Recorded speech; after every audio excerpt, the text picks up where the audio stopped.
आप सभी को जय मसीह की। आज परमेश्वर के वचन में आप सभी का स्वागत है। परमेश्वर पिता आज अपने वचनों के द्वारा आप सबको बहुत ऐसे आशीष को दे। वे अपने वचनों के द्वारा आपसे बोले और बातचीत करे। आज हम उपवास के बारे में देखेंगे जो यशायाह उसका 58 उसका 6 में इस प्रकार से लिखा, जिस उपवास से मैं प्रसन्न होता हूँ। यानी कि हमारे परमेश्वर को उपवास से प्रसन्नता होती है, लेकिन ये उपवास भी कई तरह से रखा जाता है। ऐसा नहीं कि सिर्फ भूखा या प्यासा रहना या कुछ भोजन को ही त्याग करना ही केवल उपवास होता है, परंतु आज परमेश्वर उपवास के बारे में कुछ बातों को बताना चाहता है। और परमेश्वर का वचन कहता है, जिस उपवास से मैं प्रसन्न होता हूँ। क्या वह यह नहीं बोल रहा, यानी कि क्या है उपवास, बोल रहा है कि उपवास में क्या होना चाहिए कि अन्याय से बनाए हुए दासों को और अंधेर सहने वालों के जुए को तोड़कर उनको छुड़ा लेना, सब जुओं को टुकड़े टुकड़े कर देना। क्या वह यह नहीं कि अपनी रोटी भूखों को बांट देना और अनाथ और मारे मारे फिरतियों को अपने घर ले आना, या किसी को नंगा देखकर वस्त्र पहनाना और अपने जाति भाइयों से अपने को ना छिपाना, बोल रहा है। और यही तो उपवास की परिभाषा है। परमेश्वर का वचन हमें बताता है। फिर वो बोलता है, जिस उपवास से बोलता है मैं प्रसन्न होता हूँ, उसको 5 में लिखा हुआ है, 58 का 5 में, जिस उपवास से मैं प्रसन्न होता हूँ, अर्थात जिसमें मनुष्य स्वयं को दीन करे, बोल रहा है। क्या तुम इस प्रकार करते हो? और यहाँ पर परमेश्वर का वचन बोल रहा है कि मैं उपवास से प्रसन्न तो होता हूँ, लेकिन उस उपवास से प्रसन्न होता हूँ जिसमें मनुष्य स्वयं को दीन करे, या अपने पापों को, अपने अपराधों को, अपने गुनाहों को माने, पश्चाताप करे। अगर हम दानियल के बारे में देखते, अगर हम नेहमिया के बारे में देखते, इन उपवासों में उन्होंने क्या किया।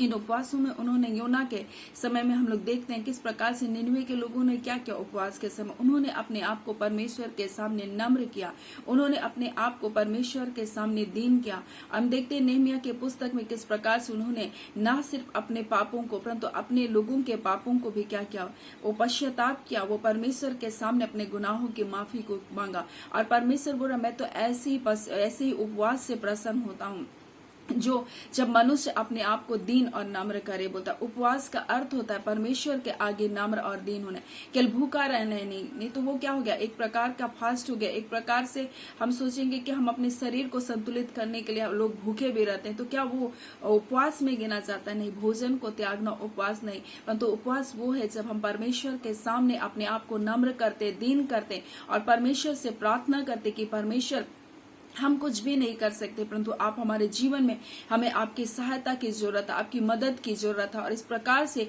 जब हम परमेश्वर के सामने नम्र होते हैं और परमेश्वर के आगे अपना समर्पण को करते हैं और हम प्रार्थना करते हैं, और उस दिनों ऐसा होता है कि जब हम उपवास करते हैं तब उस समय विशेष रीति से सबसे भली बात ये होती है कि हम परमेश्वर की आवाज को उस समय सुन पाते हैं।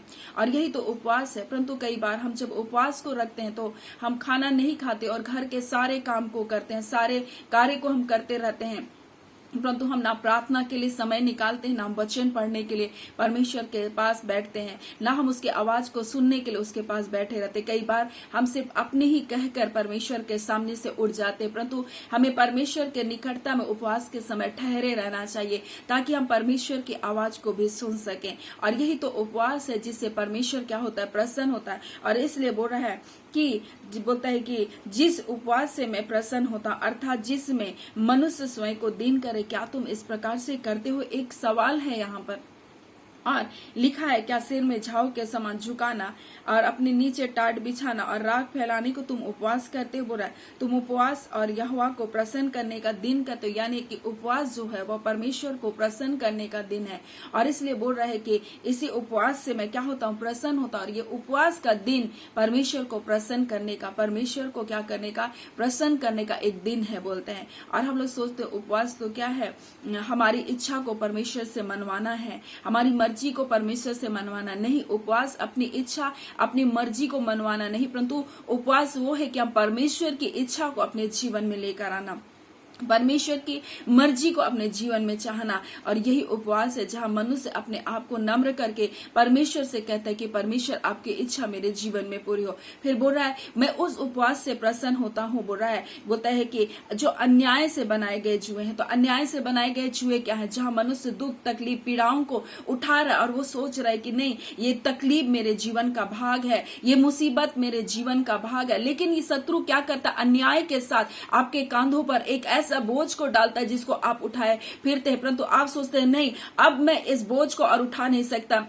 इस बीमारी के बंधन में मैं नहीं रह सकता, इस कर्ज के बंधन में मैं नहीं रह सकता, अब इस गरीबी के बंधन में मैं नहीं रह सकता, ये बांझपन के बंधन में मैं नहीं रह सकती, ये हताशा के बंधन में नहीं रह सकती। और इस प्रकार से जब आप सोचते कि ये तो एक बंधुआई है, ये एक जुआ है जो शैतान ने अन्याय पूर्वक मेरे कांधे पर, मेरी जिंदगी में डाल करके रखा है, और तब अब जब उपवास करते और परमेश्वर से कहते, परमेश्वर इन जुओं को आज हम तोड़ते हैं, और ये जुआ परमेश्वर हमारी जिंदगी से तोड़ता है कब? जब हम परमेश्वर को प्रसन्न करते, उसके सामने नम्र और दीन होते हैं और परमेश्वर से प्रार्थना करते, दुहाई को देते हैं। और जब हम इस प्रकार से उपवास करते हैं तो परमेश्वर का वचन बोलता है, अन्याय से बनाए हुए दास को और अंधेर सहने वालों को, जुए को तोड़कर उनको टुकड़े टुकड़े कर देना। यानी कि जब हम उपवास को करते, हम ऐसे लोगों के लिए प्रार्थना कर सकते हैं जो लोग आज अन्याय के बंधन में बंधे, अन्याय से शैतान ने उनको दास बना लिया, पाप का दास बना लिया, अपना गुलाम बना लिया, उनको व्यसनों में फंसा कर रखा, उनको व्यभिचार में फंसा कर रखा,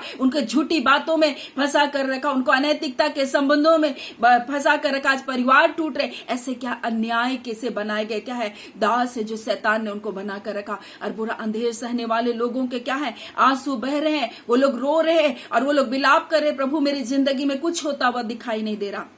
परंतु परमेश्वर बोल रहा है, अन्याय सहने वालों के जुए को तुम तोड़कर टुकड़े टुकड़े कर देना बोल रहा है, और उनके सब जुओं को तोड़ टुकड़े टुकड़े कर देना। क्या वो यह नहीं कि अपनी रोटी भूखों को देना बोल रहा है। आज बहुत सारे लोग आत्मिक रूप से जीवन में भूखे और प्यासे हैं, आज उनको क्या करना है? परमेश्वर का वचन को देना। फिर उसको हम फिजिकली रूप से भी हम लोग देख सकते हैं, आज कैसे कितने ऐसे लोग हैं जो गरीब हैं, अनाथ हैं, लाचार हैं और कंगाल हैं, ऐसे लोगों के हमको शुद्धि करना। और परमेश्वर बोल रहा मैं ऐसे ही उपवास से क्या करता हूँ? प्रसन्न होता। फिर दूसरा बोल रहा अपने लोगों से अपने आप को मत छुपाना, बोल रहा उन पर अपने आप को प्रकट करना। लिखा अपने जाति भाई वालों से अपने को ना छुपाना बोल रहा है। फिर बोला तब तेरा प्रकाश बोलता है पाँव फटने के समय चमकेगा और तू शीघ्र चंगा हो जाएगा। यानी कि परमेश्वर हमें उपवास के बारे में बता रहा है, जिस उपवास से वो प्रसन्न होता है वो उपवास ये है कि हम परमेश्वर के सामने स्वयं को नम्र और दीन करें। फिर बोल रहा है ये उपवास का दिन तो प्रसन्न करने का दिन है परमेश्वर को, और ये उपवास का दिन बोल रहा है परमेश्वर बोल रहा है जिस उपवास से मैं प्रसन्न होता हूँ होता है जब तुम अन्याय से बनाए हुए जुए को तोड़ते हो, जब तुम अंधेर सहने वाले के आंसुओं को तुम क्या करते हो? पूछते हो। जब लोग अनाथ गरीब कंगालों की जब तुम सुधि रखते हो, इस उपवास से मैं प्रसन्न होता हूँ। यीशु मसीह का उपवास 40 दिन और 40 रात का था, और वहां पर लिखा यीशु मसीह ना कुछ खाया लेकिन कुछ पिया नहीं, ऐसा नहीं लिखा। यानी कि वो जरूर कुछ पिया, लेकिन यीशु और मूसा ने भी 40 दिन और 40 रात ना कुछ खाया ना कुछ पिया लिखा है। और यहाँ पर हम लोग देखते हैं कि एस्तेर रानी 3 दिन 3 रात कुछ ना खाई कुछ ना पी बोल करके बताया गया।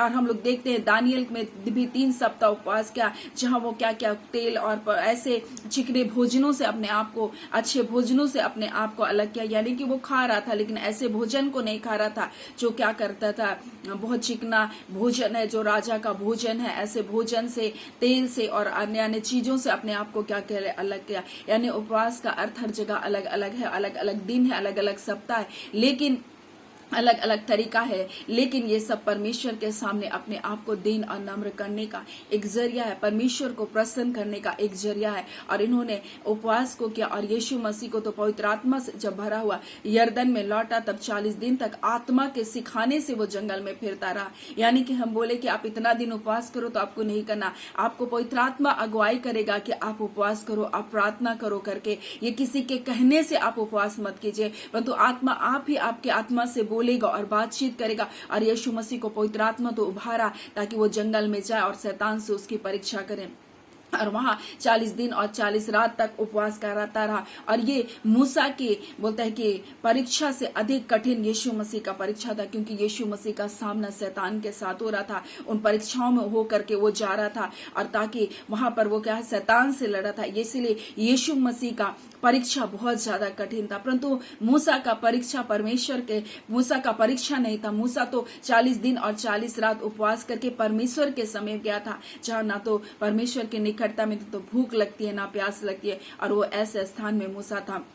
और वहां से लौटने के बाद यीशु मसीह क्या क्या उसकी चर्चा सारे बोलता है कि यीशु मसीह आत्मा में सामर्थ पाकर बोलता है गलील को लौटा, बोलता है और उसकी चर्चा आसपास में फैल गई। यानी इस उपवास के बाद यीशु मसीह की ख्याति फैल गई। यीशु मसीह पवित्र आत्मा के सामर्थ से भर कर लौटा। और उसी के बाद हम लोग मूसा के उपवास के बाद हम देखते हैं कि पर लोगों के पास परमेश्वर की वाचा पहुंचा।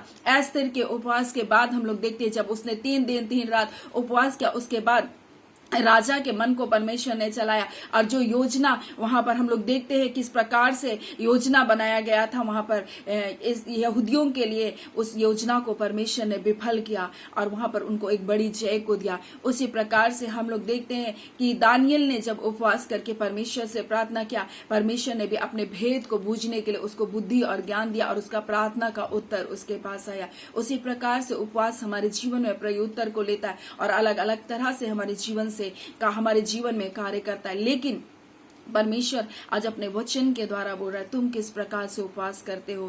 क्या सिर्फ अपने आप को खुश करने के लिए या अपनी इच्छा को पूरा करने के लिए तो नहीं। और परमेश्वर का वचन यहाँ इस प्रकार से बोलता है जैसा उपवास तुम आजकल रखते हो उससे तुम्हारी प्रार्थना ऊपर नहीं सुनाई देती। यानी किस प्रकार के उपवास? लड़ाई झगड़े करके, घर में व्यर्थ बातों में अपने आप को उलझा करके, इस प्रकार के उपवास का कोई भी प्रतिफल नहीं बोल रहा है। और इसलिए बोल रहा है जिस उपवास से मैं प्रसन्न होता हूँ, बोल रहा है वो ये है कि मनुष्य स्वयं को नम्र और दीन करे और परमेश्वर के सामने पश्चाताप करे। और जिस उपवास से परमेश्वर प्रसन्न होता है वो अन्याय से बनाए हुए जुए को तोड़ना और जो लोग आंसू बहा रहे उनके आंसुओं को पोंछना। और परमेश्वर इन बातों से तो प्रसन्नता को मिलती है। सो आज परमेश्वर वचनों के द्वारा आप सबको बहुत ऐसी आशीष को दे। आमीन। आइए हम प्रार्थना करें।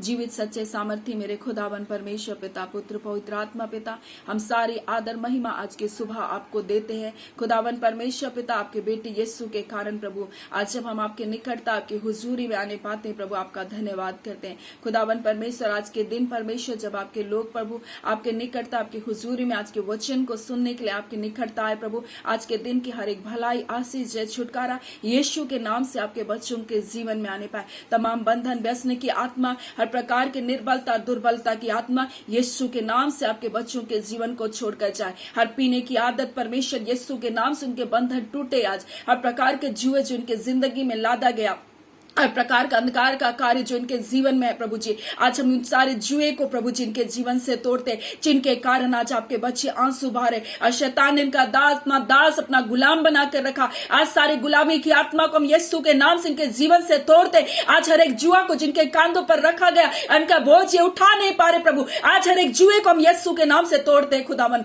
आज हर प्रकार का बंधन बंधवाई यीशु के नाम से इनके जीवन से टूट जाए। अंधकार की सारी शक्तियां इनके जीवन से, उनका सारे असर यीशु के नाम से इनके जीवन से बेअसर हो जाए। इसी घड़ी खुदावन परमेश्वर पिता, जितने परिवारों में दूरी है प्रभु, पति पत्नी में दूरी है, अजय का मन की आत्मा होने पाए, परिवार बच्चों का मन भी अपने माता पिता की ओर होने पाए। आज जितने अनाज्ञाकारिता की आत्मा बच्चों के जिंदगी में कार्य कर रही है, ढिठाई की आत्मा कार्य कर रही है प्रभु, यीशु के नाम से बच्चों के जीवन से टूटने पाए। खुदावन परमेश्वर ये बच्चे आपके दिए हुए भाग है खुदा, ये आपके खुदा, आपका पवित्र आत्मा ने सिखाए प्रभु, और आपका वचन कहता है प्रभु जी, हाँ पिता वो आपके वचन के सिखलाए हुए होंगे पिता, और आपके दासों का तो यही भाग होगा। खुदावन परमेश्वर आपने कहा है खुदान प्रभु, आपके बच्चे प्रभु जी, हाँ खुदान ये बच्चे खुदान आपके आत्मा के चलाए चलने पाए। खुदावन परमेश्वर आज के दिन को पिता आपके हाथों में सौंपते, आपके प्रिय लोगों को आपके हाथों में सौंपते। आज के दिन जहाँ कहीं जाते और आते अपने अद्भुत सुरक्षा में रखे, अपने दूतों सरदूतों की छावनी में रखे, इनके हाथों के कार्य को आशीषित करे खुदान। आपके पाक पवित्र लहू में अपने लोगों को छुपाए, अपने क्रूस की आड़ में रखे। तमाम व्यर्थ बातें, निराशा की बातें, हताशा की बातें यीशु के नाम से आपके लोगों के जीवन से जाती रहे। आपने अद्भुत आश्चर्य कर्म अपने लोगों के जीवन में किया है प्रभु जी, आपने जय और छुटकारे को दिया है प्रभु अपने लोगों को, हम आपका धन्यवाद करते हैं। हम सारी आदर महिमा आपको देते हुए ये प्रार्थना हम यीशु के नाम से मांगते, दया सुने, अनुग्रह से ग्रहण कर लीजिएगा। आमीन।